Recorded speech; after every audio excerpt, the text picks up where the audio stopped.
Azərbaycan Qida Təhlükəsizliyi İnstitutu laboratoriyalar üçün reaktiv test dəstləri və ləvazimatların satın alınması üçün keçirdiyi iri miqyaslı tender müsabiqəsinə yekun vurub. 3 milyon 746 min 270 manat dəyərində olan satın alma müqaviləsinin qalibi Avaz Qrup Məhdud Məsuliyyətli Cəmiyyəti seçilib.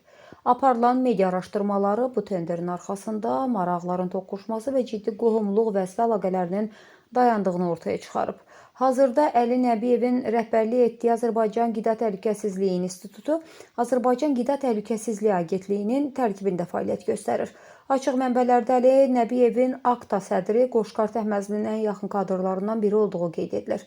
Araşdırmalar zamanı məlum olub ki, institutun tenderlərinin böyük qismini qazanan Avaz Qrup MMC 2007-ci ildə dövlət qeydiyyatına alınıb. Nizamnama kapitalı 1000 manat olan şirkətin hazırki qanuni təmsilçisi Mədət Sadıqovdur. Lakin Mədət Sadıqov sıradan bir sahibkar deyil. O, AKTA sədri Qoşqar Təhməzliyə məxsus olduğu bildirilən Medex şirkətinin keçmiş əməkdaşıdır. Məsələnin ən çarpıcı tərəfi isə Avaz Qrup MMC-nin təsisçisi ilə bağlıdır.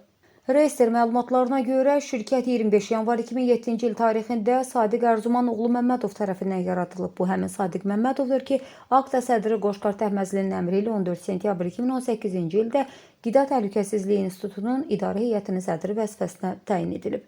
Sadiq Məmmədov 2023-cü ildə bu vəzifədən azad edilsə də, hazırda pərdə arxasından Avaz qrupun idarəçiliyini həyata keçirdiyi iddia olunur. Beləliklə, AKTA sədrinin təyin etdiyi keçmiş institut rəhbərinin təsisçisi olduğu şirkət elə həmin institutun milyonluq tenderlərinin daimi abunəçisinə çevrilib. Statistik rəqəmlər də iddiaları təsdiqləyir. AKTA-nın laboratoriya tenderlərindən demək olar ki, mütləq əksəriyyəti məhz bu şirkətə ötürülüb. Dövlət vəsaitinin şəffaf rəqabət mühitində deyil, şəbəkə daxilində idarə olunması şübhəli satın alma qanunvericiliyinin tələbləri ilə ciddi ziddiyyət təşkil edir. Milyonlarla manatlıq dövlət vəsaitinin hansı kriteriyalara görə rəhbərliyin keçmiş işçilərinə və tərəfdaşlarına məxsus şirkətə verməsi barədə AKTA və AKTİ rəhbərliyinin mövqeyini də rəsmi şəkildə işıqlandırmağa hazırıq. Qeyd edək ki, xəbərlə bağlı məlumat Tribuna saytında yer alıb.